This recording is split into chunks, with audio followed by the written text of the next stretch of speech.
तुलसी प्राणनाथ प्यारे की। सुख मुनि बानी बोल्या वेदांत, सो इनो क्यों समझी जाए। होसी प्रगट प्रकाश निज बुद्ध का, सो महमत देश बताए। सो महमत देसी बताए। भाई रे ब्रह्म ज्ञानी ब्रह्म दिखलाओ।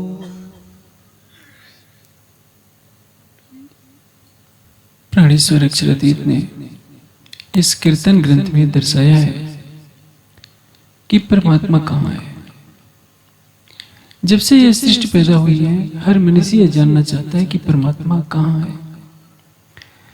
वेदांत को पढ़ने वाले उपनिषदों का एक वाक्य बहुत दोहराते रहते हैं। क्या है? सर्वम खलिदम ब्रह्म। इसका अर्थ क्या होता है कि सब कुछ जगत ही ब्रह्म रूप है। सारे संसार के कण कण में परमात्मा समाया हुआ है। आपने इस प्रकरण की चौपाई से पूर्व सुना, सुख मुनि बानी बोलिया वेदांत। वेदांत किसको कहते हैं? वेद का निर्णय। वेद क्या कहते हैं? वेदांत दर्शन में जो कुछ लिखा गया है, वेद व्यास जी ने वेद के रहस्यों को जितना समझा उसको 555 सूत्रों में समाहित कर दिया। किंतु इसका अर्थ यह नहीं है कि जो वेदांत में लिखा है वो वेद का सर्वोत्तम सत्य है। दर्शन शास्त्रों में ऋषि मुनि समाधिस्थ होकर वेद के सागर में गोता लगाने के बाद जितनी मणियों का संचय कर पाते हैं उसको दर्शन शास्त्रों में या किसी न किसी ग्रंथ में लिखते हैं। हम सुंदर साथ कितनी भी तारतम्य वाणी को पढ़ें, 1000 बार पढ़ जाए, लेकिन जब तक मूल स्वरूप जितना देना चाहेंगे उतना ही हमारे अंदर आएगा। हम शब्दों का अर्थ कर सकते हैं, लेकिन वाणी वास्तव में क्या कहना चाहती है, ये वाणी को कहने वाला केवल जानता है, केवल राज्य जानते हैं। जिसका हृदय जितना निर्मल होगा, जितना समर्पित होगा, उसके अनुसार वाणी के रहस्य समझ में आते हैं। उसी तरह से ऋषि मुनियों ने वेद के एक एक मंत्र पर वर्षों तक समाधियां लगाई। उस मंत्र में छिपे हुए रहस्य को जानना चाहा कि वास्तव में वेद क्या कह रहे हैं। वेद व्यास जी ने चारों वेदों को पढ़ा था, अपने शिष्यों को पढ़ाया था और उसको वेदांत के रूप में समाहित कर दिया। वाणी क्या कह रही है? सुख मुनि बानी बोलिया वेदांत, सो इनो क्यों समझी जाए। पूरे भागवत में आप खोज जाएंगे, कहीं स्पष्ट रूप से नहीं मिलेगा कि परमात्मा कहाँ है। जैसा संसार कहता है वही बातें मिलेगी। परमात्मा निराकार है और वह साकार रूप में आदि नारायण के रूप में है। बस इतनी सी बात मिलेगी। ये तो दुनिया भी जानती है, लेकिन यह जो चौपाई कह रही है कि सुख मुनि वाणी बोलिया वेदांत, इसका अर्थ क्या है? आप जब 10वें स्कंद में जाएंगे तो एक प्रसंग आता है, परम धाम की आत्माएं जो गोपियों के तनों में थी, वे रास के लिए जाती है। और कैसा वह ब्रह्मांड है? त्रिगुणातीत। बांसुरी बजती है, सभी सखियां अपना तन छोड़ देती है। जो गुणमयम देहा अपने पंचभौतिक त्रिगुणात्मक तनों का परित्याग कर दिया और कहां पहुंची है सबको मालूम है। हर भागवतकार यह कहता है कि उन्होंने अप्राकृतिक तन धारण किया। अप्राकृतिक अर्थ क्या होता है? त्रिगुणातीत तन। ऐसा तन जो सत्व रजतम से न हो। हमारा यह जो शरीर है त्रिगुणात्मक ही तो है। हमारी बुद्धि क्या है? त्रिगुणात्मक है। मन क्या है? त्रिगुणात्मक है। हमारा कारण शरीर ही त्रिगुणात्मक है। हमारा सूक्ष्म शरीर भी त्रिगुणात्मक है और स्थूल शरीर तो पंचभूतों का दिख रहा है। आग में कुछ समय के बाद जला देने पर केवल राख बच जाती है। जो स्थूल सूक्ष्म कारण से परे है, उस परमात्मा के बारे में केवल एक अनुमान लगाया गया है। जब बांसुरी बजती है तो सभी सखियां अपना तन छोड़ देती हैं। 24,000 ईश्वरी सृष्टि और 12,000 ब्रह्म सृष्टि, 36,000 सखियों ने तन छोड़ा और कहां पहुंचती हैं? योग माया उपास, योग माया के ब्रह्मांड में। दृष्टवा कुमुद वनंतम अखंड मंडलम रमाननाभम वनम च तत् कोमल गो विरंजितम जगो कलम वाम त्रिसाम मनोरम। योग माया का ब्रह्मांड कैसा है? उसमें पूर्णमासी का चंद्रमा खिला हुआ है। दृष्टवा कुमुद वनंतम अखंड मंडलम रमाननाभम। जैसे लक्ष्मी का मुख सुंदर होता है, वैसा ही योग माया के उस पूर्णमासी के चंद्रमा की शोभा थी। नित्य वृंदावन का थोड़ा सा वर्णन किया गया है। योग माया किसको कहते हैं? जहां अखंड ब्रह्म अपनी अखंड शक्ति के साथ लीला कर रहा हो, उसको कहते हैं योग माया। माया का अर्थ क्या होता है? मायाम तो प्रकृति विद्य मायनम तो महेश्वरम। जिस दुनिया में हम रह रहे हैं उसको कहते हैं काल माया। काल माया क्यों कहते हैं? क्योंकि यहाँ की हर वस्तु क्षरित हो रही है, नष्ट हो रही है। जैसे सूर्य उगता है तो सूर्य के अंदर जो तेज है उसका बीज क्या है? तेजस्विता। चंद्रमा के अंदर जो शीतलता है, चंद्रमा में प्रकाश है लेकिन चंद्रमा का प्रकाश शीतल है, सूर्य का प्रकाश दाहकारक है। चंद्रमा है तो उसके अंदर से चांदनी प्रकट हो रही है। उसी तरह से ब्रह्म के अंदर शक्ति है जो कार्य करती है, तो कहते हैं कि ब्रह्म, ये ब्रह्म है। ब्रह्म में शिष्ट को उत्पन्न करने का गुण है, पालन करने का गुण है और संहार का भी गुण है। जहां ब्रह्म है वैसा ही वहां ही माया होगी उसकी। ब्रह्म चेतन है, उसकी प्रकृति भी चेतन होनी चाहिए। ब्रह्म में जो गुण है वो गुण जब प्रकृति के अंदर दिखने लगते हैं तो उसको क्या कहते हैं? योग माया का ब्रह्मांड। संसार ये जानता ही नहीं है कि योग माया कहते किसको। मैं आज से लगभग 35 वर्ष पहले प्रयागराज के जो विश्वविद्यालय है उसकी लाइब्रेरी में गया था, कुछ साहित्य की खोज करनी थी। वहां मुझे भागवत की टीका मिली और इस श्लोक का 7 विद्वानों ने अर्थ किया था, लेकिन दुर्भाग्य से किसी भी विद्वान ने यह स्पष्ट नहीं किया था कि योग माया का ब्रह्मांड। योग माया कहते किसको है? भगवान पिता रात्रि शरद उत्फुल्ल मल्लिका विक्षरन्तु मनः चक्रे योग माया उपाश्रिता। भगवान पिता रात्रि, उन रात्रियों को देखकर, शरद उत्फुल्ल मल्लिका, शरद कालीन जिसमें मालती के फूल खिले हुए थे, विक्षरन्तु मनः चक्रे, उन्होंने अपने मन में लिया, विक्षरन्तु मनः चक्रे योग माया उपाश्रिता। योग माया के ब्रह्मांड में किसने प्रवेश किया? प्रीतम ने। अब सोचिए, इस ब्रह्मांड से परे कहीं गए जहां सत्व रजतम नहीं है। उपनिषदों में इस तरह की बातें कही गई है कि वहां सूर्य नहीं चमकता है, चंद्रमा नहीं, विद्युत नहीं, अग्नि नहीं, तमेव भान्तम अनुभाति सर्वम। उस परमात्मा के ही प्रकाश से सब कुछ प्रकाशित होता है। उसके चमकने से ही सब कुछ चमकता है, उसके प्रकाश से ही सब कुछ प्रकाशित होता है। उपनिषदों में बातें कही गई हैं, ऋषियों ने लिख दिया। फिर भी वे ऋषि घूम करके कहां जाते हैं? इस सृष्टि के कणकण में वही तो समाया है, क्योंकि वह ब्रह्म क्या है? 6 प्रमाणों से रहित है। 6 प्रमाण क्या है? मन, चित्त, बुद्धि, दृष्टि, श्रवण और शब्द। मन से उसके बारे में कुछ सोचा नहीं जा सकता, बुद्धि से विवेचना नहीं की जा सकती कि परमात्मा ऐसा ही है, परमात्मा यहाँ है। चित्त से उसका चिंतन नहीं हो सकता। जो चिंतन में न आए, मनन में न आए, विवेचना में न आए, आंखों से जिसको देखा नहीं जा सकता, कानों से जिसको सुना नहीं जा सकता और जिसका उच्चारण नहीं किया जा सकता कि परमात्मा ऐसा है, ये ब्रह्म की विशेषता है। तो सारा संसार तो बिना परमात्मा की सृष्टि कैसे बनेगी? जब सृष्टि चल रही है तो इसको चलाने वाला कोई है। ये तो कम पढ़ा लिखा व्यक्ति भी जानता है, अनपढ़ से अनपढ़ व्यक्ति भी जानता है कि ये सूरज अपना कार्य कर रहा है, चंद्रमा अपना कार्य कर रहा है, पृथ्वी अपना कार्य कर रही है, अणु परमाणु अपना कार्य कर रहे हैं। कोई ना कोई अलौकिक चेतन सत्ता है जो जगत को चला रही है। तो कहाँ है? इस जगत के अंदर है या जगत से परे? इसका निर्णय कोई नहीं कर पाता था। ये तारतम्य ज्ञान का प्रकाश हमें मिला है। सृष्टि के प्रारंभ से लेकर आज तक जो कोई ये नहीं बता सका था कि परमात्मा कहाँ है। वेदों ने कह तो दिया कि त्रिपाद ऊर्ध्वदेत पुरुषा, यह भी कह दिया कि दिव्य ब्रह्मपुरे ही ऐसा ब्रह्म आत्मा प्रतिष्ठितम, परमात्मा दिव्य ब्रह्मपुर में है। लेकिन कौन बताएगा कि परमात्मा रहता कहाँ? प्राणनाथ जी की वाणी कितने सरल शब्दों में उन रहस्यों को प्रकट कर रही है जिसको आज तक कोई जान ही नहीं पाया।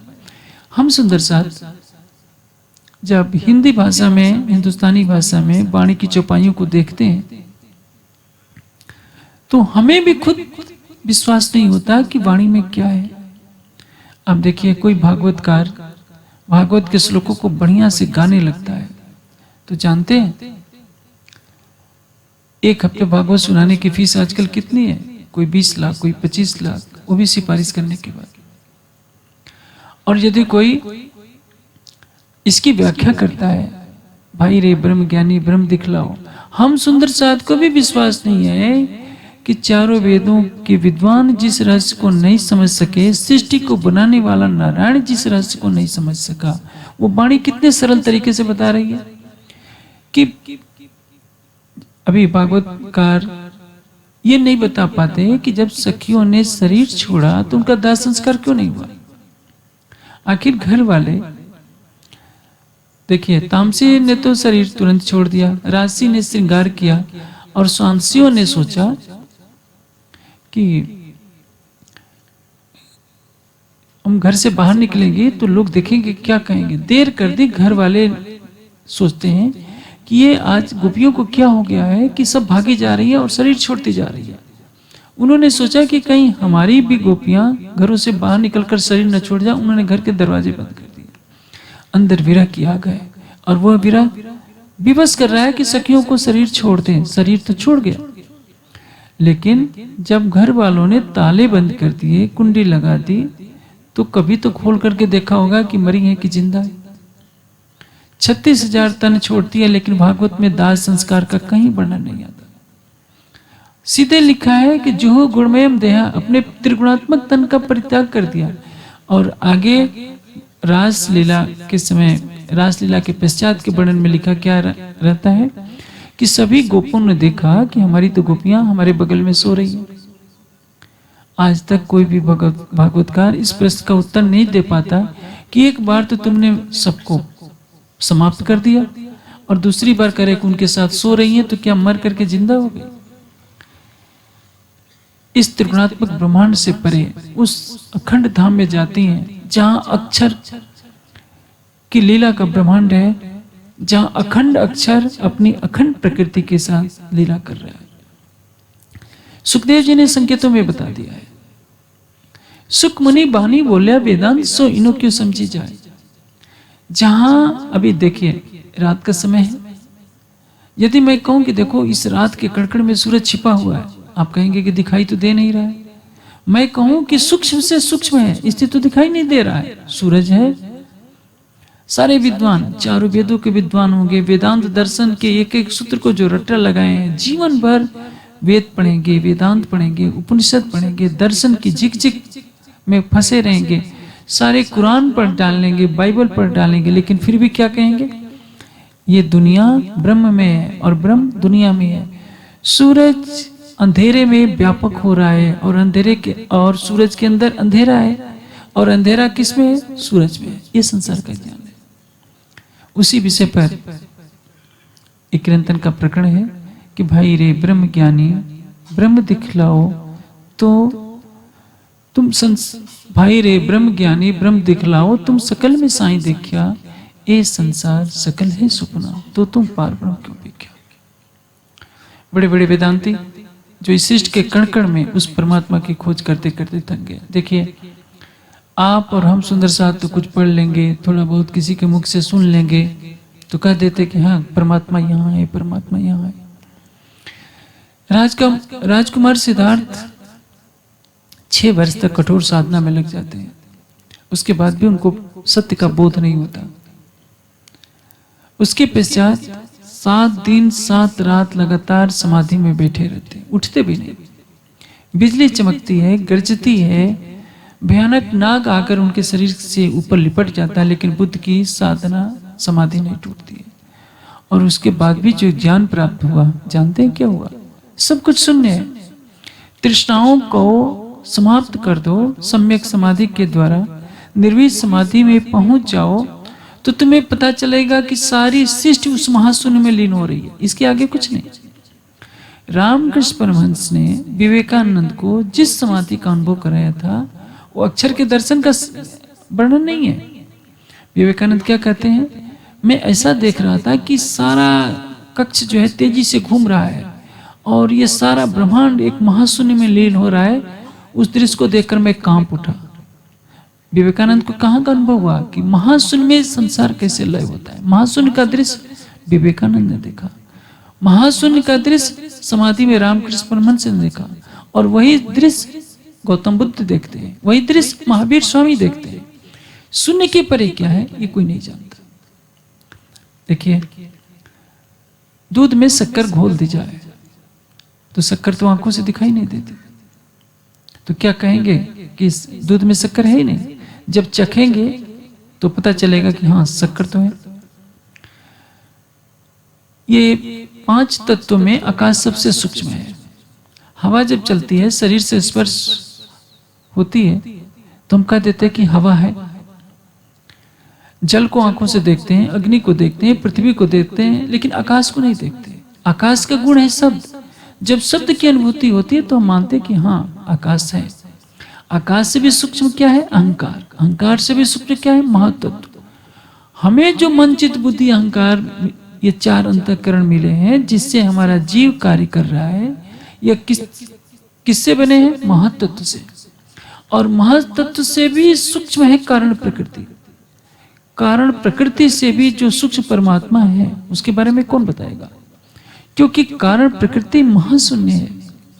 उस महाशून्य के बारे में कोई बुद्धि से बता ही नहीं सकता, क्योंकि बुद्धि की सामर्थ्य नहीं है। जैसे एक चींटी से मैं पूछूं तुम एवरेस्ट की ऊंचाई बताओ, बेचारी क्या बताएगी? चींटी तो एक हवा के झोंके से कहीं का कहीं उड़ जाएगी, पानी की एक बूंद में बह जाएगी, वो एवरेस्ट की ऊंचाई नहीं बता सकती है। उसी तरह से जिस महत्त्व से मन बुद्धि चित्त बने हैं उनकी सामर्थ्य ही नहीं है कारण प्रकृति की व्याख्या की। उनकी सामर्थ्य नहीं है हमारे जो चेतन है उसकी व्याख्या करने की, और न उसकी सामर्थ्य है उस अविनाशी ब्रह्म की व्याख्या की। तभी तो वेदांत के उस कथन के बारे में वाणी क्या कहती है? अद्वैत शब्द जो बोलिए तो सिर पड़े उतर। अद्वैत की व्याख्या कौन करेगा?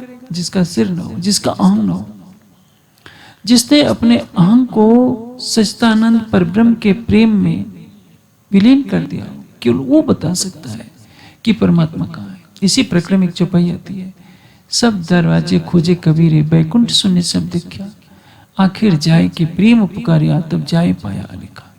बुद्धि से उसकी विवेचना नहीं हो सकती। तो इसका अर्थ यह नहीं है कि हम बुद्धि का प्रयोग करें ही नहीं। बुद्धि एक आधार देती है। वेद से, धर्म ग्रंथों से, तारतम वाणी से जब हम चिंतन मनन करते हैं तो एक आभास सा मिलता है कि हाँ ऐसा हो सकता है परमात्मा। लेकिन वास्तविक अनुभव क्या होगा? जब हम चेतना के उस धरातल पर पहुंचेंगे, समाधि अवस्था में पहुंचेंगे, तब हम जान सकते हैं कि परमात्मा इस सृष्टि के कण कण में है या इससे परे है। मैं अभी वह बात कर रहा था। अक्षरातीत अपनी आत्माओं को परम धाम की प्रेम लीला दिखाने के लिए योग माया के ब्रह्मांड में ले जाते हैं। क्यों? क्योंकि काल माया का यह ब्रह्मांड विकारों से भरा होता है। हमारे शरीर में जो हमारा चित्त है, मन है, बुद्धि है, अहंकार है, इसके साथ जीव जुड़ा हुआ है। चित्त में जन्म जन्मांतरों के विकार भरे पड़े हैं। हमने आज से 1 लाख जन्म पहले मांस खाया होगा, 1 लाख जन्म के अंदर नहीं खाया है, लेकिन उसका संस्कार तो हमारे अंदर है। इसलिए परम धाम की उस त्रिगुणातीत प्रेम में लीला को केवल योग माया के ब्रह्मांड में दिखाया जा सकता था। लेकिन आप जानते हैं इस संसार में जो ईर्ष्या देश होता है, कुछ न कुछ असर, क्योंकि जीव तो यहाँ के थे, जीव विरह में तड़पे नहीं है, इसलिए विकार थोड़ा सा बना हुआ है। और इसीलिए इंद्रावती और केसर भाई में झगड़ा लग जाता है कि तुम ही केवल लीला करोगे। तारतम वाणी का महत्व क्या है? यह तारतम वाणी यदि हमारे हृदय में प्रवेश कर जाती है, इस वाणी के प्रकाश में हम काल माया के ब्रह्मांड के रहस्य को जानते हैं, योग माया के रहस्य को जान जाते हैं और अपनी सुरता से परम धाम में प्रवेश कर लेते हैं। नख से सिक्त युगल स्वरूप की शोभा में डूब जाते हैं, तो यहीं बैठे बैठे हमारा दिल धनी का धाम बन जाता है। परम धाम की सारी सिफत, सारी नियमतें, नीतियां हमारी आत्मा के धाम हृदय में आ जाएगी, और तब हम वहदत की सुगंध यहाँ ले सकते हैं, निस्बत की सुगंध यहाँ ले, खिलवत की, इश्क की, सारी निधियां हमारी आत्मा के हृदय में यही बैठे बैठे प्राप्त हो सकती है। यह छठे दिन की जागने की लीला में आपको सौभाग्य मिला है। यह सौभाग्य जब से सृष्टि पैदा हुई है तब से आज तक की सृष्टि की उम्र होती है 1,96,08,53,123 वर्ष। और इस सृष्टि से पहले अनंत बार सृष्टि बन चुकी है, अनंत बार लय को प्राप्त हो चुकी है, लेकिन कोई भी यह नहीं बता पाया है कि सच्चिदानंद अक्षरातीत पूर्ण ब्रह्म की खिलवत क्या है, वहदत क्या है, इसके क्या है, हकीकत मारिफत क्या है। हम सुंदर साध को जैसे एक अरबपति अपनी सारी जायदाद को अपने पुत्र के नाम से लिख देता है, वह तो बनी बनाई खीर पा जाता है। उस बेचारे को ये पता नहीं कि मेरे पिता ने इन अरबों रुपयों को कैसे कमाया होगा, वो उसका महत्व नहीं समझता है। राह चलते आपको यदि हीरे का एक बहुत बड़ा टुकड़ा मिल जाए तो आप उसकी कीमत नहीं समझ सकते। उसी तरह से हम सुंदर साथ के हाथ में परम धाम की वाणी लग गई है। इसका महत्व केवल महामती जी का दिल जानता है, सुंदर साथ नहीं जानते। यदि जानते होते तो सृष्टि के जिन अनसुलझे रहस्यों को आज तो कोई खोल नहीं पाया। अभी मैंने कहा सुखदेव जी वर्णन तो कर रहे हैं, सुखदेव जी अक्षर की वासना है, इसलिए उनको पता है पुरुष प्रकृति उलंघ के गए जाए अखंड सुखमाय रहे। लेकिन जो अक्षर की पंचवासना नहीं है, दिन रात समाधि में लगे हैं, दिन रात वेद पढ़ रहे हैं, लेकिन चतुष्पाद भूत्वा भोग्य सर्वम अदत्त भोजनम, इसका अर्थ कोई नहीं जानता। त्रिपादुर्दैत पुरुष का अर्थ कोई नहीं जानता। जो केन सूक्त में ब्रह्मपुरी का वर्णन है उसका रहस्य कोई नहीं जानता। शब्दार्थ सभी करते हैं। इसलिए कुछ साधारण से तर्कों से मैं आपको समझाता हूं कि वाणी करना क्या चाह रही है। भाई रे ब्रह्म ज्ञानी ब्रह्म दिखलाओ तुम सकल में साईं देखा। अब देखिए राजकुमार सिद्धार्थ को 7 दिन की अखंड समाधि के पश्चात जो ज्ञान मिला वह क्या है कि सारी सृष्टि शून्य से बनी हुई है। जब उनको बुद्धत्व प्राप्त होता है तो उनकी सेवा में कुछ बच्चे रहते थे। सुजाता भी उसी में थी जो खीर लाई थी, और जिस खीर को खाने के बाद बुद्ध के प्राण बचे थे, नहीं तो उस दिन शरीर छूट जाना था, क्योंकि उन्होंने अपने शरीर को हड्डियों का ढांचा बना लिया था। जब आध्यात्मिक ज्ञान के तेज से बुद्ध का चेहरा मुखारबिंद जगमगाने लगता है तो उन बच्चों को लगता है कि आज तो लगता है कि सिद्धार्थ कुछ अलौकिक चीज पा गए हैं। जब वो जाते हैं उनके पास तो बुद्ध उनको पूर्व जन्म की कहानी बताने लगते हैं, और ये बताते हैं कि देखो मैं किसी जन्म में बंदर था, किसी जन्म में हाथी था, किसी जन्म में राजकुमार था। ये भी बताते हैं कि मैं किसी जन्म में पत्थर था, जबकि ये बात सच नहीं है। आज के जो बुद्धिस्ट होते हैं वो क्षणिकवाद को मानते हैं, शून्यवाद को मानते हैं, वो चेतन का अस्तित्व ही नहीं मानते। देखिए एक विसर्ग से, एक अक्षर के हेरा फेरी से कितना अनर्थ होता है। चित्त क्या है? चित्त और चित्त में अंतर होता है। सत्य चित्त आनंद में जो चित्त शब्द है उसका अर्थ क्या होता है? चेतन। और चित्त जिसमें डबल तो होता है, एक आधा था और एक पूरा था, उस चित्त का अर्थ क्या होता है? जो हमारे अंतःकरण का अंग है। बुद्ध ने क्या कहा है कि सभी प्राणियों में चैतस्य जो है, सभी प्राणियों में जो चैतस्य है वही सब कुछ है। अब अर्थ तो समझ नहीं आया। जैसे सती प्रथा के समर्थन में क्या हुआ, अग्रे कृतम लिखा था।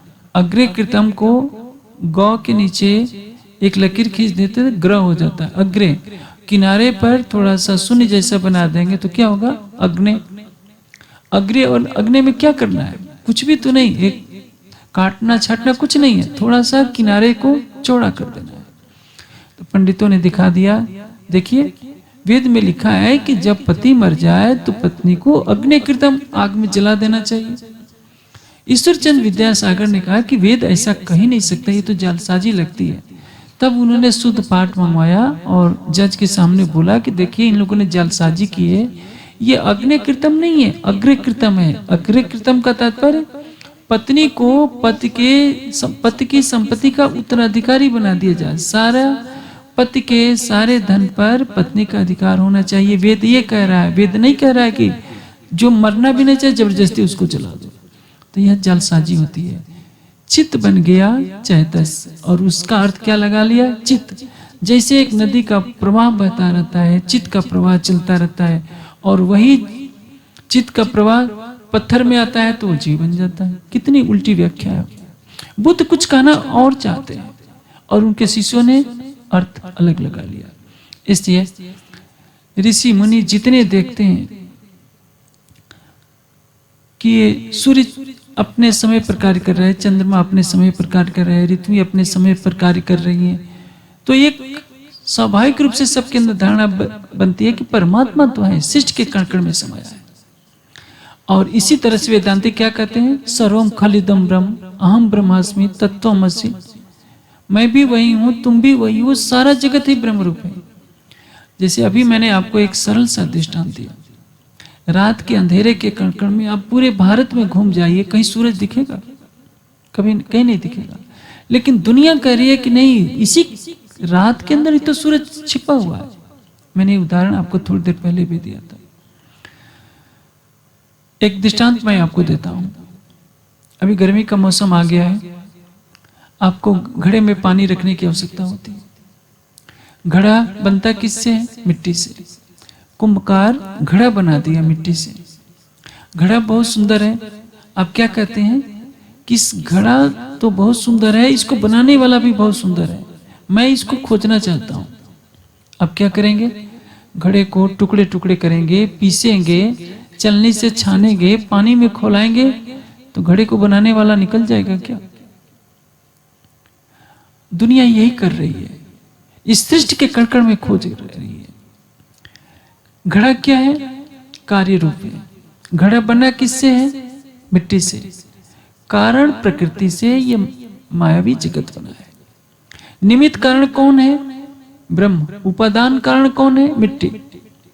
मिट्टी से घड़ा बनता है तो मिट्टी क्या हो गई? उपादान कारण। बनाने वाला कौन है? कुंभकार। वो क्या हो गया? निमित्त कारण। तो एक सिद्धांत समझ लीजिए, निमित्त कारण कभी भी उपादान कारण में व्यापक नहीं होगा। जैसे घड़े को बनाने वाला कुंभकार घड़े के कण कण में नहीं बैठा है। दुनिया कहती है सृष्टि को बनाने वाला परमात्मा सृष्टि के कण कण में बैठा है। यदि वो बैठा नहीं है तो सृष्टि चल कैसे रही है? चलने का अर्थ, हवा बह रही है तो इसका अर्थ ये नहीं है कि हवा चेतन है। जीव के लक्षण किसको कहते हैं? मरे हुए व्यक्ति में क्या अंतर होता है? शरीर, हाथ पैर वैसे ही होते हैं। मैं आपको एक दृष्टांत से समझाता हूं कि मरे हुए में जीवित में क्या अंतर है। एक राजा को एक हाथी से बहुत लगाव था, उसने हाथी पाल रखा था, और राजा का सख्त आदेश था कि जिसने कह दिया कि हाथी मर गया मैं उसको फांसी पर लटका दूंगा, क्योंकि राजाओं की सनक भी होती है। इसलिए कहावत कही जाती है कि राजा जोगी अग्निजल इनकी उल्टी रीत, बचते रहियो भाइयों थोड़ी करियो प्रीत। राजा को बहुत नजदीकिया बना लेंगे तो राजा को जिस दिन गुस्सा चढ़ेगा आपको फांसी पर भी लटका सकता है। अब सारे मंत्री घबरा गए। एक दिन हाथी मर गया। कौन बताने जाए कि महाराज हाथी मर गया है? एक ने एक समझदार मंत्री तक कहा कि महाराज हाथी न खा रहा है न पी रहा है, और क्या हुआ? न सांस ले रहा है न सांस छोड़ रहा है। राजा कहता है कि क्या हाथी मर गया? उस मंत्री ने कहा कि नहीं महाराज, हम नहीं कह रहे कि मर गया, हम तो इतना कह रहे हैं कि न वो सांस ले रहा है न सांस छोड़ रहा है। चेतन का लक्षण क्या है? इच्छा, द्वेष, प्रयत्न, सुख दुख, आत्मना लिंगा। इच्छा हो, सुख दुख की इच्छा, वो चेतन है। आज संसार में अरबों की संख्या में बौद्ध मत के अनुयायी हैं, लेकिन वे चेतन और जड़ का भेद नहीं समझते। जो मैंने कहा चित्त और चैतस का भेद न समझने के कारण पूरा बौद्ध जगत अंधकार में डूबा हुआ है। जो वेदांती हैं वो क्या मानते हैं कि सारा जगत ही तो ब्रह्मरूप है। हम भी ब्रह्म है, तुम भी ब्रह्म हो, सब कुछ ब्रह्म ही ब्रह्म है। लेकिन जो ऐसा कहते हैं कि सब कुछ ब्रह्म ही ब्रह्म है, उनके सामने कोई दलित आ जाता है तो कहते हैं कि अरे ये दलित मेरे साथ कैसे बैठ सकता है, मैं इसका छुआ नहीं खाऊंगा। अभी तो कह रहे थे कि सब कुछ ब्रह्म ही ब्रह्म है, फिर ये भेदभाव कहां से आ गया। मैंने कई बार चर्चा के प्रसंग में इसको बताया है।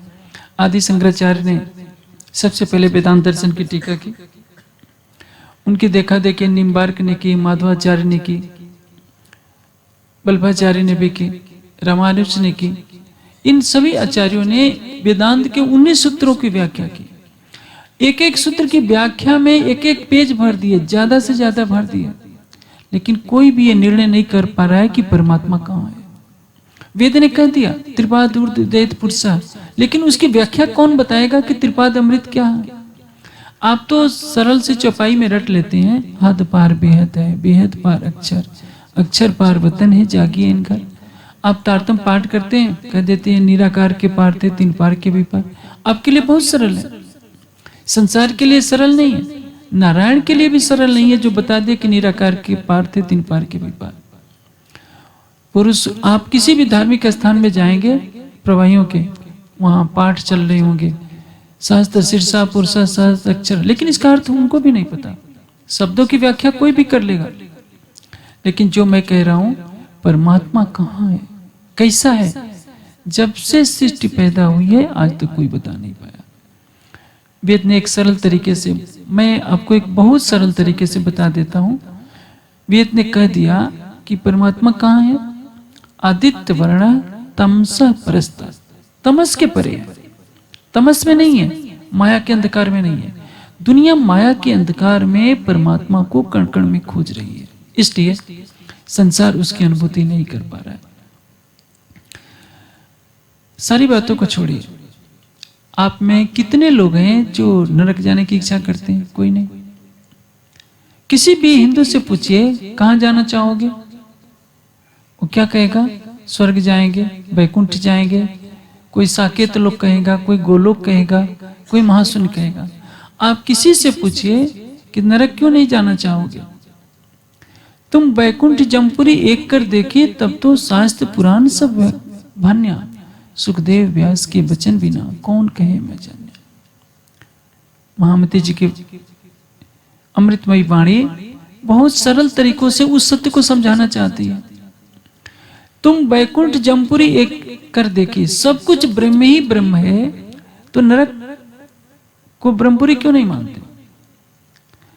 जब ब्रह्म के अतिरिक्त कुछ है ही नहीं, माया है ही नहीं। किसी भी वेदांती से पूछिए तो क्या कहेगा?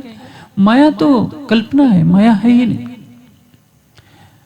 उदाहरण क्या देखते हैं कि देखिए ब्रह्म ने जगत की कल्पना कर ली, और जब हम वेदांत पढ़ लेते हैं तो पता चल जाता है, जैसे अंधेरे में, अभी अंधेरा है तो रस्सी पड़ी हुई है, हमें भय लग रहा है कि वो सर्प है, और दीपक ले जाकर के देखते हैं कि अरे वो तो रस्सी थी, तो भय समाप्त हो जाता है। उसी तरह से जब हम संसार को देखते हैं तो जन्म मरण का चक्र है, वास्तव में हम क्या हैं? साक्षात ब्रह्म है। हमें हमारा न जन्म होता है न हमारा मरण होता है, हम जन्म मरण से परे कौन है? सच्चिदानंदो हम पूर्णानंदो हम, मैं सच्चिदानंद हूँ, मैं पूर्णानंद हूँ, मैं ही साक्षात ब्रह्म हूँ। ये रट्टा लगा ले दिया जाता है, और ये रट्टा लगाने वाले क्या कहते हैं? ब्रह्म के अतिरिक्त कुछ है ही नहीं। यदि उनसे पूछा जाए जब ब्रह्म के अतिरिक्त कुछ नहीं है, आप साक्षात ब्रह्म है, तो नरक में जाने की इच्छा क्यों नहीं करते? क्यों कहते हैं कि मुझे अखंड धाम चाहिए, ब्रह्मानंद चाहिए? इस प्रश्न का उत्तर उनके पास नहीं होता। तभी तो वाणी कहती है तुम तीन शरीर तज भये ब्रह्म पायो है पूर्ण ज्ञान, वेदांती संतो मानतो तुम पायो अनुभव सार। सारा संसार क्या कर रहा है? वो ये सोचता है कि स्थूल सूक्ष्म कारण शरीर से परे हो जाएंगे तो हमें साक्षात परमात्मा मिल जाएगा। देखिए जब खिलवत की बात आती है, परिक्रमा ग्रंथ की बात आती है, हमको बहुत सरल तरीके से बता दिया गया है कि हद बेहद के परे परम धाम है। हमको तो जैसे घर में माँ अच्छी खीर बनाती है, मिठाई बनाती है, बच्चा कहता है कि मुझे भूख नहीं लगी है, तो भी कहती है कि जबरदस्ती खाओ नहीं तो तुझे दंड मिलेगा। हमारा हल भी वही है। अक्षर ब्रह्म को नहीं मालूम, जिनके एक संकेत मात्र से अनंत ब्रह्मांडों का सृजन होता है, उनको यह नहीं मालूम कि रंग महल की पूरी शोभा क्या है। नख से सिख तक राज्य की, श्यामा जी की शोभा तो दूर की बात है, क्योंकि वो चांदनी चौक से प्रणाम कर लेते हैं। जिस परम धाम की शोभा हमको सरलता से मिल जा रही है, हौज कौसर, मानिक पहाड़, पुखराज, तो जब हमें दर्शन का वास्तविक ज्ञान नहीं होता, दूसरे धर्म के जो विद्वानों से हमें बात करने में डर लगता है कि वो कहीं हमारी हंसी न उड़ा दे, तो हम उन्हीं की भाषा बोलने लगते हैं। अब देखिए, पहले ही कह दिया कि बेहद क्या है। बेहद को शब्द न पहुंचे तो क्यों पहुंचे दरबार, लुका न पहुंचा रास लो इन पार के भी पार। इस संसार का कोई भी शब्द बेहद मंडल में नहीं जान सकता। सारा संसार हद में भटकता रहा। जैसे अभी मैंने आपको बताया, रामकृष्ण परमहंस ने क्या देखा? आदिनारायण को देखा। आदिनारायण कहाँ विराजमान है? महाशून्य के अंदर। मैं आपको एक दृष्टांत से समझाता हूं। आप इटहरी में सो गए। सोते समय आप सपने में काठमांडू चले गए। आपका तन यहां पर पड़ा हुआ है। काठमांडू में क्या गया?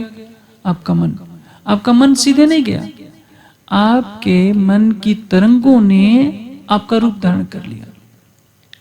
आप सोचेंगे कि तरंगे कैसे रूप धारण कर सकती हैं? सूर्य से जो प्रकाश की किरणें चलती हैं वही सूर्य को दर्शाती है। मन की तरंगों ने आपका नख से सिख तक श्रृंगार सचा, और आपके मन चित्त में जो कुछ चिंतन मनन चल रहा है उसके अनुसार एक नया संसार कल्पित कर लिया। उसी तरह से अक्षर का जो मन है, जो अखंड योग माया के ब्रह्मांड में आनंद में डूबा हुआ था, अब प्रकृति मंडल में आता है, क्योंकि संश्लिष्ट रचना का बीज पैदा होता है। उस इच्छा से मोह का सागर बनता है। उस मोह सागर में जैसे ही अक्षर का मन प्रवेश करेगा, जैसे आप इटहरी में हैं और सोते समय आपका मन काठमांडू में चला जाता है, एक नए संसार की रचना कर लेता है, उसी तरह से अक्षर का मन कहलाने लगा आदिनारायण। अब आदिनारायण संकल्प करेगा। अब जैसे काठमांडू में आप पहुंच गए हैं तो किसी दुकानदार से कुछ खरीद रहे हैं, किसी से झगड़ा कर रहे हैं, उसी तरह से आप अक्षर का मन अब क्रियाशील होगा। वो चाहेगा कि मैं सृष्टि रचना करूं। जो उसकी चेतना का प्रवाह है अनंत प्राणियों के रूप में दृष्टिगोचर होने लगता है। तो जो ऋषि मुनि के रूप में जो जीव प्रकट होते हैं, समाधि लगाएंगे तो किसको देखेंगे? आदिनारायण को देखेंगे। और आदिनारायण किसमें है? निराकार के अंदर है। इसलिए इस सृष्टि में कोई भी पंचवासनाओं के अतिरिक्त निराकार को पार कर न बेहद में पहुंच पाता है, न अक्षरातीत के धाम में पहुंच पाता है। अक्षरातीत का धाम संसार के लिए अगम्य रहा। इसलिए वेद में केवल अक्षर का वर्णन है। अक्षरातीत के परम धाम के बारे में मात्र बहुत थोड़ी सी बातें संकेतों में बताई गई है, और केवल यह कहा गया है कि अक्षर और अक्षरातीत का भेद केवल अक्षरातीत जानते हैं। एक पहेली के रूप में पूछा गया है कि सोने का बेत जल में खड़ा है, इसका बताइए रहस्य क्या है? सोने का बेत क्या है? अक्षर। जल क्या है? अक्षरातीत का अनंत स्वलीला अद्वैत स्वरूप। अक्षरातीत के स्वलीला अद्वैत स्वरूप में सरोवर में वेद का पौधा है जो अक्षर है। ये अलंकारिक वर्णन वेद के गुह्य रहस्यों में है, और हम तो सरल तरीके से क्या कर देते हैं, अक्षर को कितने सुंदर से आते हैं जो रे करके बोल जाते हैं। अरे अक्षर क्या है? अक्षर हमारे सामने कुछ नहीं है, वो तो सृष्टि करता है, वो हमें देखने आता है। जैसे अक्षर एक चपरासी हो गया हो और सब सुंदर साथ, अधिकतर को मैंने देखा है।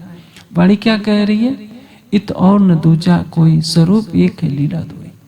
वही राज्य जब सत्ता के स्वरूप में है तो अक्षर है, जब प्रेम और आनंद के स्वरूप में है तो अक्षरातीत है। हम भूल जाते हैं कि परम धाम में राज्य, श्यामा जी, सखियां, अक्षर ब्रह्म, महालक्ष्मी, पांचों अद्वैत एक ठोर। यजुर्वेद में एक बहुत कठिन प्रश्न पूछा गया है कि पांच में परब्रह्म है, परब्रह्म में पांच है, इसका क्या रहस्य है? जिनके पास तारतम्य ज्ञान नहीं होगा वो क्या कहेंगे? 5 तत्वों में परमात्मा है और परमात्मा में 5 तत्व, यही अर्थ करेंगे, दूसरा अर्थ होगा या नहीं। परमात्मा में 5 तत्व कहां से हो जाएंगे? परमात्मा 5 तत्वों में व्यापक है और 5 तत्व परमात्मा में विद्यमान है। तो पृथ्वी ब्रह्म में है, ब्रह्म में पृथ्वी है, पृथ्वी पर तो अंधेरा होता है, पृथ्वी पर तो मलमूत्र भी है। लेकिन वेद क्या कहते हैं? जहां ब्रह्म का स्वरूप है वहां सूर्य चंद्रमा का प्रकाश नहीं है। इन गुत्थियों को आज तो कोई सुलझा नहीं पाया। हम सुंदर साथ, जैसे एक कहावत कही जाती है, जाके पैर न फटी विवाही वो क्या जाने पीर बुलाई। भोजन स्वादिष्ट कब लगता है? जब भूख लगती है। हमें बिना भूख लगे जबरदस्ती जो खिलाया जाता है, इसलिए इस ज्ञान की कीमत का पता नहीं होता। उनसे पूछिए, जिस आदि नारायण के मुख से वेदों का प्रकटन हुआ, उस आदि नारायण को पता नहीं निराकार के पार थे, 3 पार के पार क्या है? उस आदि नारायण को पता नहीं कि त्रिपार दूर दुदैत पुरुषा क्या है? उस आदि नारायण को पता नहीं जिसके लिए वेद में क्या कहा गया है? प्रभाजमानाम हरिणी यस्सा संपरिवृताम पुरम हिरणी ब्रह्म अवेश अपराजिताम। ब्रह्मपुरी में ब्रह्म विराजमान है, कहाँ है? आदि नारायण को नहीं पता, किसी भी ऋषि मुनि को नहीं पता। तारतम्य ज्ञान से हमें सरलता से बता दिया गया है कि किस तरह से 8 चक्र 9 द्वारों का हम रहस्य खोज लेंगे। इसलिए जैसे अभी मैंने बताया कि गोपियां महाराज के लिए केवल बांसुरी की धुन पर काल माया योग माया को पार कर परम धाम में, काल माया को पार कर योग माया में पहुंचती हैं। सोरस ब्रज की सुंदरी पायो सुगम, सो सहजे घर आइया जाको विदे कहे अगम। जिस निराकार को कोई भी ऋषि मुनि पार नहीं कर पाया और बुद्धि के बल पर सभी क्या सोचते रहे, इसी संसार के कण कण में परमात्मा बैठा है। मैंने आपको मिट्टी के घड़े के दृष्टांत से बता दिया। जैसे मान लीजिए मैं घड़ी पहना हूं, घड़ी मेरी बहुत अच्छी है, मैं सबसे कहता फिर रहा हूं कि मेरी घड़ी बहुत अच्छी है। आप कहते हैं कि इसका कारीगर कहाँ है? मैं इसको हथौड़े से कूच दूं या आग में जला दूं तो कारीगर निकल आएगा। संसार यही कर रहा है, संसार खोजता है, 5 तत्वों में खोजता है। मैंने आपको बताया ना कि 5 में परब्रह्म है, परब्रह्म में 5 है। तो संसारे बड़े से बड़े वेद के विद्वान 5 तत्वों के, इसका मंत्र का यही अर्थ करेंगे कि 5 तत्वों में परमात्मा व्यापक हो रहा है और परमात्मा में 5 तत्व विद्यमान है। तो यदि इस सृष्टि के कण में परमात्मा ही है तो लोग दुखी क्यों होते हैं? आप संसार में कहीं भी जाइए, स्वर्ग में भी जाइए, वहां भी कुछ न कुछ दुख है। बैकुंठ में भी श्राप लगा करता है, पुराणों को पढ़िए। सनकादिक ने विष्णु भगवान को ही श्राप दिया, नारद जी ने बैकुंठ में जाकर विष्णु भगवान को श्राप दे दिया कि तुम्हें बंदर बनना पड़ेगा, अब मेरा जैसे उपवास हुआ तुम्हारा भी उपवास होगा। विष्णु भगवान भी श्राप के वशीभूत हैं, वहां वो भी शांति से नहीं है। स्वर्ग के सिंहासन पर कब्जा करने के लिए असुर वहां पहुंच जाते हैं, पुराणों में लिखा है, और इंद्रदेव भाग करके छिप जाते हैं। मेघनाथ ने तो स्वर्ग में ही जाकर के इंद्र को कैदी बना लिया था। न स्वर्ग में सुख है न बैकुंठ में सुख है, सारी सृष्टि कम या अधिक सुख दुख हर जगह है। इसलिए जहां अनंत प्रेम का सागर, अनंत आनंद का सागर, स्वलीला अद्वैत सच्चिदानंद पर ब्रह्म होगा, वहां न जन्म होगा न मरण होगा, न राग द्वेष काम क्रोध मद लोभ विकार होंगे ही नहीं। नारद जी को तो बैकुंठ में जाते ही क्रोध से रहित होना चाहिए, लेकिन नारद जी बैकुंठ में जाकर विष्णु भगवान को श्राप दे रहे हैं।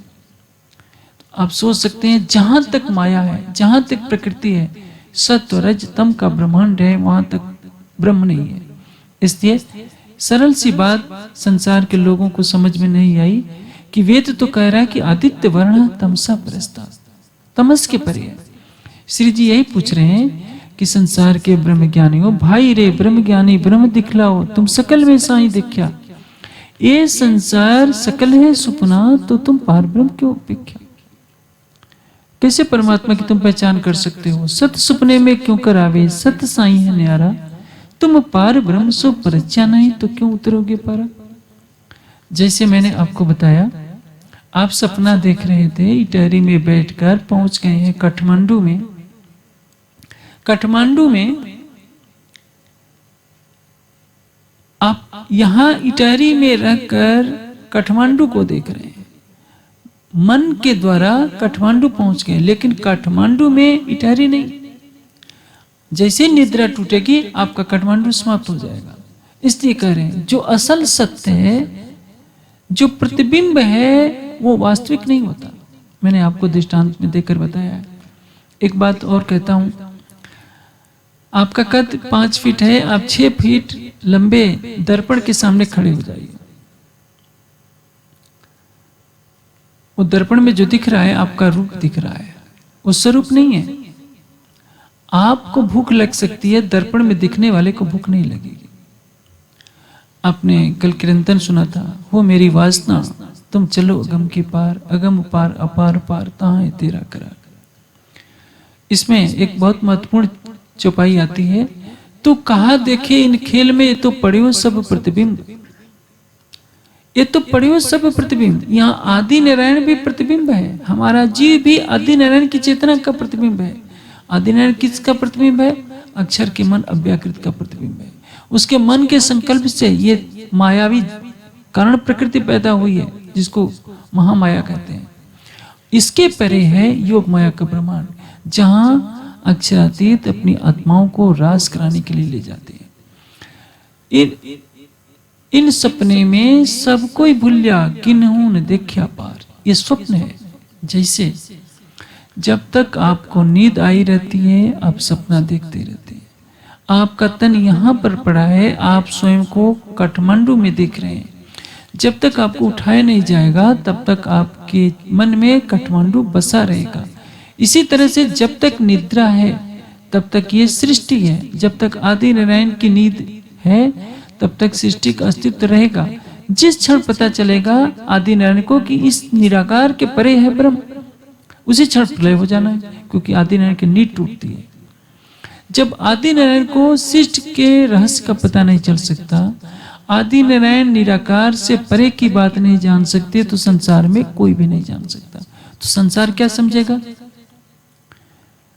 जो समाधि में, चाहे रामकृष्ण परमहंस हो, देखिए हम सुंदर साथ तो मुश्किल से 1 घंटे 2 घंटे 3 घंटे चित्तवनी करते हैं। रामकृष्ण परमहंस ने अपना सारा जीवन लगा दिया परमात्मा को पाने के लिए।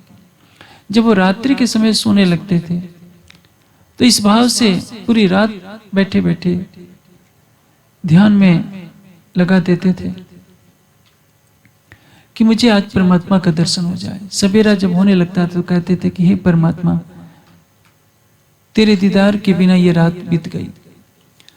और जब सवेरे के बैठे बैठे शाम हो जाती थी, तब भी कहते थे कि हे भगवान, आपको देखे बिना ये पूरा दिन बीत गया। एक बार उनकी पत्नी शारदा देवी ने पूछा कि मैं कौन हूं? कहते हैं कि तू मेरी माँ हो। क्या आप तो ब्रह्ममुनि हैं, इतने सुंदर साथ हैं, आप अपनी पत्नी को माँ कह सकते हैं? इतना निर्विकार जिनका हृदय है, उनको काम नहीं, क्रोध नहीं, लोभ नहीं, मोह नहीं, अहंकार नहीं। ऐसा परमहंस भी आदि नारायण से परे का ज्ञान नहीं रखता, निराकार से परे का ज्ञान नहीं रखता। हम सुंदर साथ को सीधे परम धाम का ज्ञान दिया गया है। हमें बताया गया है कि मूल मिलावा अपना नजर दीजिए, पलक न पीछे फेरिए जो इसका उपजत। अन्यथा तारतम्य ज्ञान के प्रकाश के बिना संसार में कोई यह नहीं बता सकता कि इस 14 लोक निराकार के परे क्या है। इस निराकार रूपी महाशून्य के अंदर, जैसे आप समुद्र के किनारे खड़े हो जाए, यहाँ तो समुद्र नहीं है। आप हो सकता है नेपाल में कई झीलें हों, कोई बहुत बड़ी झील में चले जाइए, उसमें देखिए लाखों बुलबुले एक साथ पैदा होते हैं। समुद्र में तो अनंत बुलबुले पैदा होते हैं। अनंत बुलबुले समुद्र के अंदर पैदा होते हैं और डूब जाते हैं। उसी तरह से निराकार रूपी समुद्र से अनंत ब्रह्मांड, हमारे 14 लोगों जैसे अनंत ब्रह्मांड पैदा होते हैं, उसी में डूब जाया करते हैं। और उस एक ब्रह्मांड के एक छोटे से हिस्से में, एक छोटे से देश, एक छोटे से प्रांत, एक छोटे से गांव में या शहर में एक कुटिया बनाकर, मकान बना करके हम रहते हैं और सोचते हैं कि परमात्मा यही तो है। आज हिंदू समाज क्या कर रहा है? सर्वशक्तिमान सच्चिदानंद पूर्ण ब्रह्म अनादि अक्षरातीत अनंत को क्या बना लेता है? शालिग्राम के रूप में बना लेता है। एक बते हुए पत्थर को कोई शालिग्राम बना लेता है, कोई शिवलिंग बना लेता है और सोचता है कि यही तो परमात्मा है। परमात्मा को कितना असहाय बना दिया है संसार के लोगों ने। परमात्मा के मंदिर बनाते हैं, कोई 1 रुपये का सिक्का फेंकता है, कोई 5 रुपये का सिक्का फेंकता है। भगवान के नाम पर चढ़ाते समय भी ये सोचते हैं कि चलो बहुत कृपा कर दी भगवान, तुमको हमने 5 रुपये दे दिया। जिसके बनाए हुए ब्रह्मांड में मनुष्य रहता है, वह मनुष्य परमात्मा को भीख समझ करके 5 रुपये चढ़ाता है। वो क्या सोचता है कि मूर्ति ही तो है, क्योंकि उसने उपहास उड़ाया है। उसको परमात्मा के स्वरूप का बोध नहीं है कि जो सर्वशक्तिमान है, सकल गुण निधान है, जिसकी कृपा से अनंत ब्रह्मांड बनते हैं, उस परमात्मा को भी मूर्ति के रूप में मनुष्य ने असहाय बना रखा है। वो दान देते समय वो सोचता है कि मैं भीख दे रहा हूँ, मेरी कृपा से भगवान को भोग लग सकता है। सेठ यही सोचेंगे कि जब हम मंदिर में भोग देना बंद कर देंगे तो भगवान को भूखों रहना पड़ेगा। लेकिन यह सोचिए, वह सच्चिदानंद परमात्मा कितना महान है, कितना प्रेम का सागर है, कितना आनंद का सागर है। यदि हम खिलवत की एक चौपाइयों में गोता लगाएं तो हमें पता चलेगा कि उसका हृदय अनंत प्रेम का सागर है, अनंत आनंद का सागर है। और यह संसार तो क्या है, कुछ भी नहीं जानता। पुराण संहिता में एक बहुत अच्छा प्रसंग है जिसमें राधा कृष्ण की वार्ता होती है। कृष्ण राधा से कहते हैं कि देखो राधा, हमारे और तुम्हारे हृदय में जो प्रेम है वो परम धाम के प्रेम का करोड़वां अंश है। परम धाम के प्रेम को एक समुद्र माना जाए तो उसकी लहर ब्रज विहारी के अंदर, रास विहारी के अंदर है।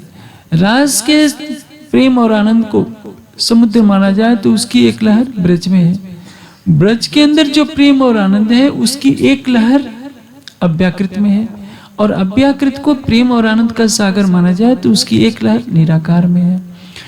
और निराकार के अंदर अनंत जो प्रेम और आनंद बहता है उसकी एक लहर बैकुंठ में है। और बैकुंठ में जो सुख है, प्रेम है, आनंद है, उसको समुद्र माना जाए तो उसकी एक लहर पृथ्वी पर है। और उसी से ऋषि मुनि देवी देवता ध्यान समाधि में आनंदित होते हैं। अब आप सोचिए, परमात्मा कहते किसको है? और संसार में अभी आप नेपाल में तो कहीं भी, काठमांडू में जाइए, किसी भी बड़े शहर में जाइए, जिधर देखिए कोई मुर्गा काट रहा है, कोई कहाँ काट रहा है। तो क्या शिष्ट के कड़कड़ में वो परमात्मा रम रहा है? बेचारे उन जुबानों की, बेजुबानों की कोई पुकार सुनने वाला नहीं है। जब उसकी गर्दन काटी जाती होगी वो जीव चीखता होगा, मुझे मत काटो, मत काटो। लेकिन सर्वशक्तिमान परमात्मा भी असहाय बना हुआ है। न तो वो मुर्गे को बचा पा रहा है, न मुर्गे को काटने वालों को सद्बुद्धि दे रहा है कि इसको मत काटो। जब शिष्ट के कड़कड़ में परमात्मा है तो शिष्ट के कड़कड़ में प्रेम होना चाहिए, शिष्ट के कड़कड़ में आनंद होना चाहिए, शिष्ट के कड़कड़ में अखंडता होनी चाहिए। जब सभी ज्ञानी है तो किसी से ज्ञान सुनने की क्या हो सकता है? एक पढ़ाने वाला है, एक पढ़ने वाला है, एक चर्चा सुनाने वाला है, एक सुनने वाला है। कोई कहे ए सबे ब्रह्म तब तो अज्ञान कछुए नहीं, तो सठ शास्त्र वे कहे को मोहे ऐसी अवत मन में। ये सारा संसार ब्रह्मरूप नहीं है, शिष्ट के कणकण में ब्रह्म नहीं है, शिष्ट के कणकण में उसकी सत्ता है। अणु हो, परमाणु उस परमात्मा की सत्ता से रहित नहीं है। ये तारतम्यवाणी अक्षरातीत के हृदय का बहता हुआ रस है। इस ब्रह्मवाणी को आप जितना फैलाएंगे, न जाने संसार के कितने प्राणियों का उद्धार होगा। आप सोचिए, यहाँ जितने सुंदर साथ बैठे हैं, जब तक आपको तारतम्य का प्रकाश नहीं मिला था, आप भी पत्थरों की पूजा करते थे, आप भी वृक्षों की पूजा करते थे, नदियों की पूजा करते थे। जिस पृथ्वी पर हजारों नदियां हैं, सागर हैं, पत्थर हैं, पहाड़ हैं, इनको बनाने वाला कौन है? एक आदि नारायण। और आदि नारायण क्या है? अक्षर के मन का स्वरूप। उस सच्चिदानंद अक्षरातीत ने अपने हृदय का बहता हुआ रस इस वाणी में उड़ेल दिया है। आप वाणी को जितना फैलाएंगे, जिसके हृदय में ये ब्रह्मवाणी जाएगी, वह जीव क्षर अक्षर से परे उस अक्षरातीत को जान जाएगा। और यदि वो ध्यान करता है तो सत्स्वरूप की पहली बहिष्ठ में जाने का अधिकारी बनेगा। आदि नारायण महाप्रलय के पश्चात आदि नारायण का स्वरूप कहां जाएगा? अव्याकृत के महाकारण में, जिसको सबली का स्थूल कहते हैं। सबली के कारण में भी आदि नारायण नहीं जा सकते, महाकारण में भी नहीं जा सकते, सत्स्वरूप में तो सोचा भी नहीं जा सकता। और इस तारतम्य ज्ञान को जो हृदय में बसा लेगा, कोरा से कोरा जीव भी होगा यदि वो ब्रह्मशिष्टियों की तरह आचरण करता है। जिन जीवे किन संग किया ताको करुण मेला भंग, रंगे रमाणु वासना वासना सतको, तो वह जीव सत्स्वरूप की पहली बहिष्ठ में जाएगा। इसलिए जो इस ब्रह्मवाणी को फैलाना सृष्टि का सबसे बड़ा पुण्य कार्य है। और सबसे बड़ा पाप जानते हैं क्या है? इस वाणी के प्रवाह को रोकना। आप किसको रोक रहे हैं? अक्षरातीत ने परम धाम की ब्रह्मवाणी दी है संसार में फैलाने के लिए। यदि आप उस वाणी के प्रवाह को रोकते हैं तो आप किससे टकरा रहे हैं? सीधे राज्य से टकरा रहे हैं। यह सबको सोचना होगा कि वाणी किसी व्यक्ति की वाणी नहीं है, अक्षरातीत की वाणी है। यह ब्रह्मवाणी किसी संप्रदाय की नहीं वाणी है, न प्रणामी समाज की वाणी है, न निजानंद संप्रदाय की वाणी है। यह वाणी अक्षरातीत की है, सारे ब्रह्मांड के लिए आई है। वाणी में स्वयं धामधनी ने क्या कहा है कि ए तो गति संसार की जो खींचा खींच करत, अपन तो साथी धाम के है हमें नूर मत। नूर मत का तात्पर्य क्या है? हमारे अंदर तारतम्य ज्ञान का प्रकाश है। ये नूर आगे थे आया अक्षर ठौर के पार, ये सब जाहिर कर चल आया निज दरबार। तारतम्य ज्ञान का प्रकाश कहाँ से आया है? उस मूल मिलावे से आया है। तुम देखत हो मोए इनमें मैं 14 तबक से दूर, अंतर्गत ब्रह्मांड थे सदा साहिब के हजूर। अक्षरातीत महामती जी के धाम हृदय में विराजमान होकर वाणी को कह रहे हैं, कहलाया हृदय बैठ साक्षात। महामती जी की आत्मा क्या कह रही है? मेरे अंदर साक्षात राज्य विराजमान होकर इस वाणी को कह रहे हैं। और इस वाणी को फैलाने का फल क्या होगा? जानते हैं क्या वाणी क्या कहती है? सो तो दिया मैं तुमको, सुख खुले ना तुम बिन, जो मेरे सुध दो और को तित चले तुम्हारा हुक्म। ये वितक में साफ कहा है, जो मेरे सुध दो और को तित चले तुम्हारा हुक्म। संसार में झगड़े किसके लिए होते हैं? केवल हुक्म के लिए। परिवार में जो धन कमाता है, यदि उसकी बात न मानी जाए तो आकाश सिर पर उठा लेगा कि मैं कमा कर लाता हूं, मेरी बात कोई नहीं मान रहा है। किसी संस्था में कोई किसी की बात नहीं माने, हर कोई क्या चाहता है कि मुझे सबसे बड़ा पद मिलना चाहिए ताकि मेरे कहने पर सब चले, मुझे किसी के कहने पर न चलना पड़े। संसार में जो लड़ाई होती है हुक्म चलाने के लिए होती है। राज्य कह रहे हैं कि तुम्हें लड़ने झगड़ने की जरूरत नहीं है, मेरे सुध दो और को तित चले तुम्हारा हुक्म। संसार को अक्षरातीत की पहचान कराइए, संसार आपके पद चिन्हों पर चलेगा। जब बुद्ध चलते हैं उनके पीछे बड़े बड़े चक्रवर्ती सम्राट चलते हैं। इसलिए आप ब्रह्म ज्ञान का प्रकाश लेकर सारे संसार में जाइए। नेपाल के चप्पे चप्पे में ज्ञान का प्रकाश फैलाइए ताकि यहाँ की जनता मांस खाना बंद करे, शराब पीना बंद कर दे। जो देवी देवताओं की पूजा के नाम पर जो पशुओं की बलि दी जाती है वह छोड़ दे। मैंने कई वर्ष पहले नेपाल का एक वीडियो देखा था कि कोई भैरव देवता है का शायद होगा, वहाँ का कोई स्थान था, मैं भूल गया हूँ। एक व्यक्ति बहुत पहलवान की तरह था, वो बकरों की जीभ निकालता था, दांत से उनकी जीभ काट देता था और चबाने लगता था। उस वीडियो में कई बकरों की उसने जीवा खींच ली थी, हाथ से खींच लेता था और चबा लेता था। सोचिए ये कार्य राक्षस का कार्य है। किस ग्रंथ में लिखा है कि बेजुबान बकरों की जीवा खींचकर उसको चबा जाओ? ये अज्ञानता कहां से है? कामाख्या मंदिर में क्या होता है?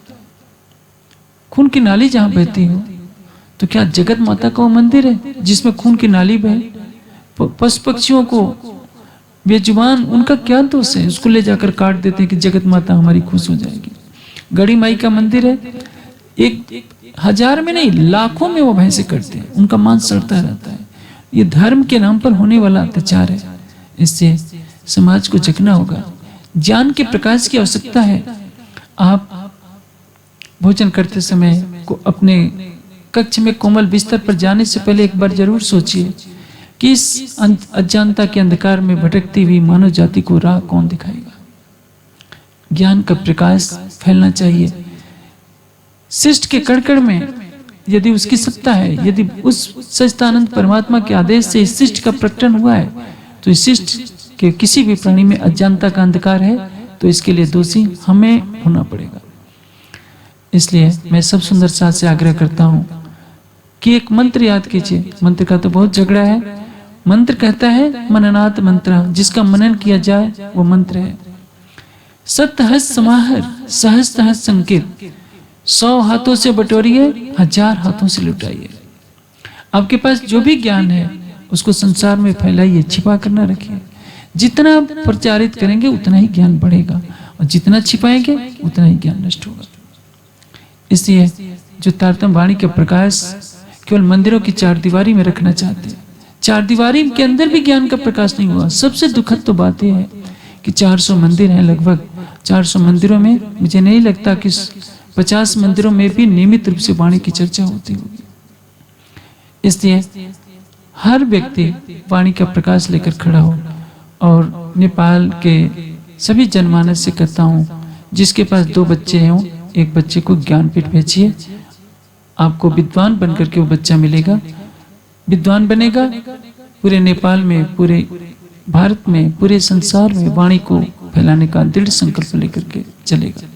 लेकिन कुछ तो त्याग करना पड़ेगा, और ज्ञान का प्रकाश फैलाने से बड़ा शुभ कार्य न तो मेले भंडारे हैं, न बड़े बड़े करोड़ों के मंदिर बनाने से संसार का कल्याण होगा। संसार का क्या कल्याण होगा?